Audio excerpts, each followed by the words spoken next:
हमारे भारत का प्राचीन योग मशहूर है ना, क्योंकि आज सारी दुनिया में योग सीखना चाहते हैं, पर वास्तव में सच्चा योग कौन सा है?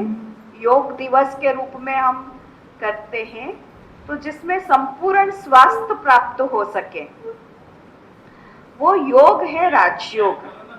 वैसे तो बाबा कहते हैं भिन्न भिन्न प्रकार के योग होता है, राजयोग जो है आत्मा को स्वस्थ रखती है, और फिजिकल योग जो है हमारे तन को स्वस्थ रखता है। इसलिए दोनों ही योग चाहिए। अगर शरीर ठीक होगा तो आत्मा तपस्या कर सकती है, अगर शरीर बीमार है तो आत्मा तपस्या नहीं कर सकती है। और यहाँ पर शिव बाबा ने हम सभी ब्राह्मणों को दोनों ही प्रकार के सिखाया। हमारे यज्ञ में साकार समय में जो 14 साल भट्टी हुई, उस 14 साल की भट्टी के दौरान भी साकार बाबा बच्चों को योग का ड्रिल कराया करते थे, स्कूल में भी कराते थे।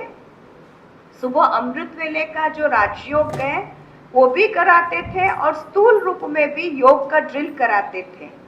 तो ये जो आज हमारे भारत में ये प्रचार हुआ, जिसके कारण से भारत से लेकर के पूरे विश्व में ये योग दिवस के रूप में मना रहे हैं, उस योग के माध्यम से भी सारी आत्माएं राजयोग की तरफ से भी जुड़ेंगे।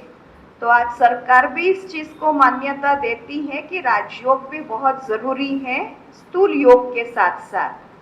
मैं आज आप सभी को इस योगा के और योगा के जो प्रैक्टिकल अनुभव आपको मैं सुनवाना चाहूँगी, क्योंकि यहाँ पर जो योग अभ्यास होता है रोजाना 8 से 9 बजे तक योग होता है। तो हमारे सामने जो है साथ में हमारी ओमवती माता जी हैं। आप अभी ज्ञान में चले हैं, तो पर आपका जो है पहले स्वास्थ्य ठीक नहीं रहता था, जिसके कारण से आप सुबह नहीं आ पाते थे। तो ये अपना अनुभव अपने मुख से ही सुनाएंगे। मैं अनुरोध करूंगी हमारी ओमवती माता जी पहले अपना अनुभव सुनाएं। ओम शांति। सबसे पहले तो वृंदा दीदी का धन्यवाद, जिसने मुझे योगा के बारे में बताया। पहले मुझे इतनी परेशानी होती थी कि मैं मुरली सुनने के बाद योग करने में भी बहुत परेशानी होती थी। मेरी जो गर्दन की पीछे से बहुत ज़्यादा सूजी रहती थी सर्वाइकल की वजह से। जब से मैंने योग करना किया तो मुझे पहले शुरू में तो ये सोचा कि नहीं करना, क्योंकि मुझे बहुत दर्द होता था। तो उन्होंने फिर अभिमन्यु भाई से कहा कि आप इनको योगा सिखाओ। तो मैं जैसे ही योगा करने लगी, मुझे 3, 4, 5, 7, 10 दिन के अंदर अंदर मेरी गर्दन में मुझे हाथ भी मेरे जकड़े रहते थे, हाथ भी मेरे ठीक होने लगे, और गर्दन की स्वेलिंग भी सारी खत्म होती चली गई। अब मुझे इतना आराम है कि 80%, 100 में से 80% इतना आराम है कि मैं आराम से योगा भी करती हूँ। 6:30 बजे यहाँ जाती हूँ, योग भी करती हूँ, उसके बाद मुरली सुनती हूँ, उसके बाद 8 से 9 तक योगा करके जाती हूँ। और एक अनुभव और है कि मेरा 2019 में एक पैर की 4 हड्डी टूट गई थी। मैं आधा किलोमीटर चलती थी तो मेरे पैर में स्वेलिंग आ जाती, इतना दर्द होता था कि मैं चल नहीं पाती थी। अब मुझे योगा करने से इतना फायदा हुआ कि मैं 1 किलोमीटर या 1.5 किलोमीटर भी चल जाती हूँ, और ना मेरे पैर में सूजन आती है और ना दर्द होता है। तो मैं तो यही कहती हूँ कि अगर योगा करते हैं तो योगा से आधी बीमारी, आधी क्या, मैं कहती हूँ कि 80% बीमारी खत्म हो जाती है। धन्यवाद।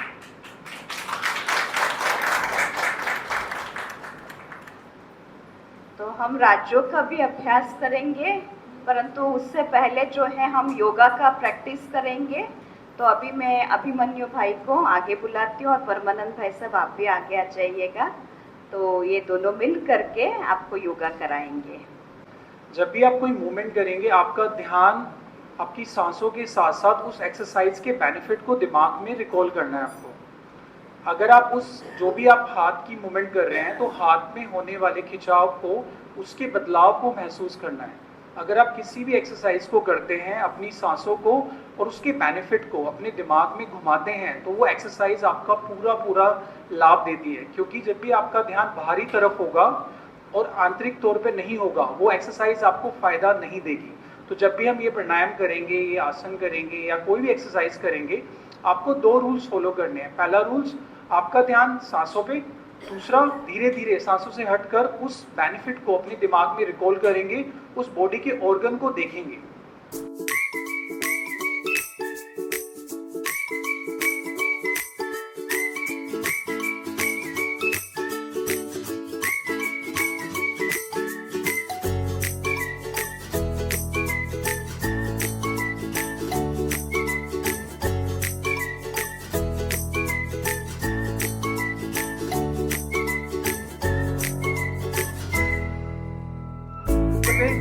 नाक से सांस लेते रहें, बिना स्माइल के कोई एक्सरसाइज नहीं।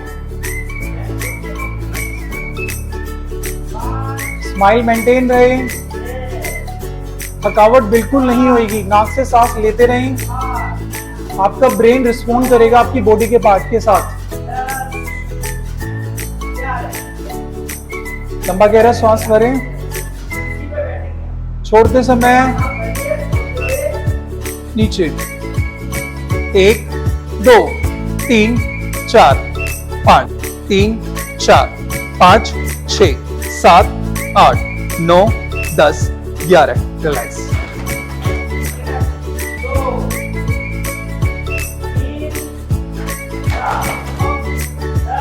स्माइल मेंटेन रखें।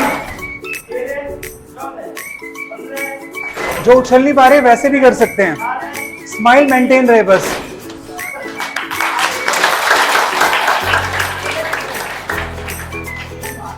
लंबा गहरा श्वास, पंजों की बलाएं खींचे।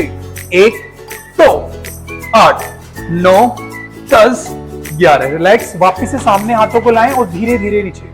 जब आप नीचे आएंगे तो पहले एडी को रखेंगे, फिर पोस्चर को नीचे लाएंगे। एक बार और करेंगे। एडी को रखें, दोनों हाथों को सामने लाएं और धीरे धीरे रिलैक्स। इस आसन को करने से आपका पोस्चर, किसी को बैक इश्यूज होते हैं, किसी को बैठने में इश्यूज होते हैं, सिटिंग सीधी नहीं हो पाती, कमर झुक जाती है, इससे बड़ा लाभदायक है। ये हाइट भी बढ़ाता है बच्चों की। जिसके बैक का इश्यू हो, कोई इंजरी हो, वो ना करे। बस सांस भरें, छोड़ते समय नीचे आए। आइए और झुके जितना पॉसिबल हो सके, जबरदस्ती नहीं करनी। 1 2 धीरे धीरे ऊपर आए और रिलैक्स करें। वापस से दोनों हाथों को ऐसे करें, दोनों पैर खोलें, गर्दन को हल्का सा बेंड करें, क्योंकि हमारे शरीर को आदत नहीं है, अब रिलैक्स हो जाएगा पार्ट। 3 बार सांस भरें, छोड़ें, एक बार और, रिलैक्स हो जाए। ठीक है।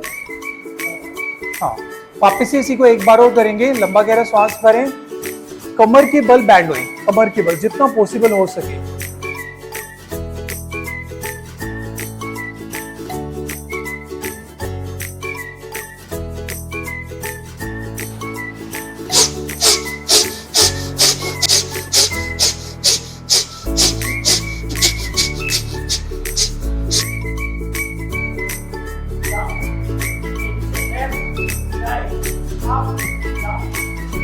ड्रममा 5 वारे संगम्यु। वाह वाह। अपोजिट डायरेक्शन में करेंगे इसी को। स्माइल मेंटेन रहे, थकावट नहीं होगी।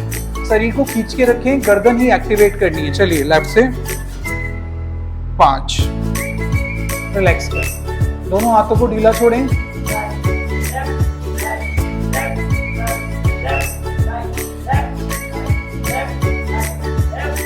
आगे करें जितना पॉसिबल हो सके। कीजिए। 4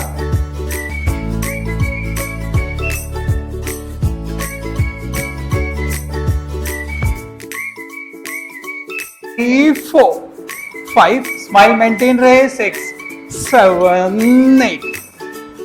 अब जो खिंचाव हो रहा है उसको महसूस करें। मेंटेन रहे, स्माइल रहेगी, थकावट नहीं होगी, सांसें आपके अकॉर्डिंग चलने लग जाएगी। नाक से सांस लेते रहें।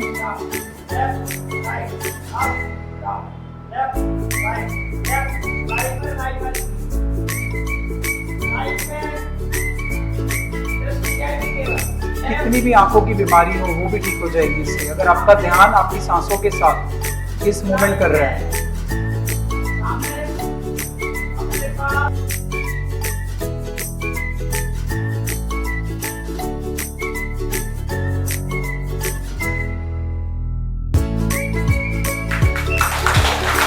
वाह बाबा, रिलैक्स हो जाओ एक बार, दोनों हाथों को वापस ऐसे करो